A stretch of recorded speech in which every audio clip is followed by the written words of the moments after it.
Welcome to Kenton Teaches. Enjoy the video. You start by opening the right app store now. Google Play on Android, App Store on iPhone. Make sure you are signed into the Google account that has the Drive subscription. This is why verification matters. Once signed in, go to your profile or account menu. Don't wander into settings yet, then tap Payments and Subscriptions or Subscriptions. This first action pinpoints where active subscriptions live, so you can directly access the Drive plan you want to cancel. Once you see subscriptions, scroll to find Google Drive or Google One. These may be labeled differently, but the billing entry is what matters. Tap that subscription to open details, check next billing date, and plan tier to confirm you selected the right one.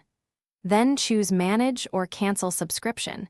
The interface will prompt reasons and may offer alternatives. Read prompts carefully so you understand remaining storage access and billing cutoffs before confirming. Confirm the cancellation when prompted, and keep the confirmation email or take a screenshot.